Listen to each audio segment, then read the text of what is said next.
chum ruang mang ton nun nak salam thon a đâu tiếng roi thôn atam ka tay khâu lâu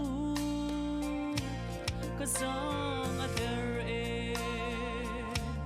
ka boy sisu thu kirin kanun hun la siling hun hak chan ka chi tu ke ka bom lo khara thiang him pa thian o cây ma long in ca lan ca thiam lo na ram hak tiang in du nung te in na sang par nak lang ter tu na fado si ka du e boy pa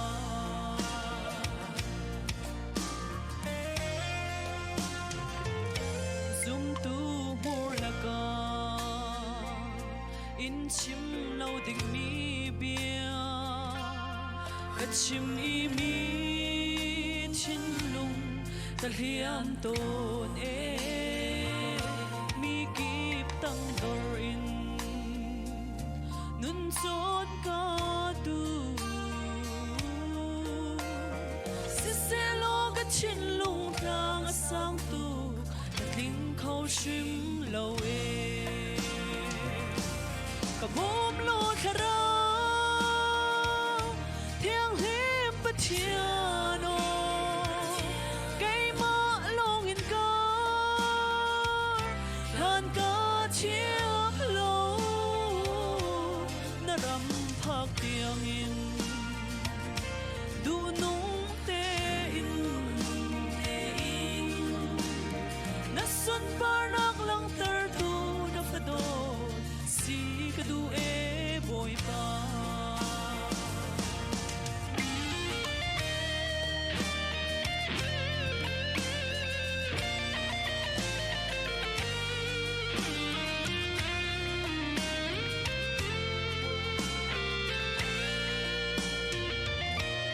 bia do chu ka chim nun do ka ngai khâu lo na ta te cha nun in ka si khâu lo mi nun pheng tu le na ram du nung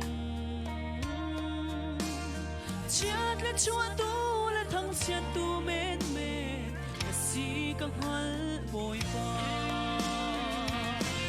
ka bom lo khara thiang him pa thian o cây ma long in ca lan ca chiếm lo na ram hak tiang in du nung te in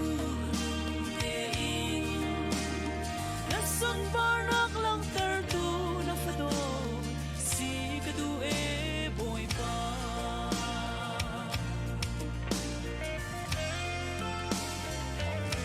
o tha rau chiang him kanun nak chung ril tia na ka puri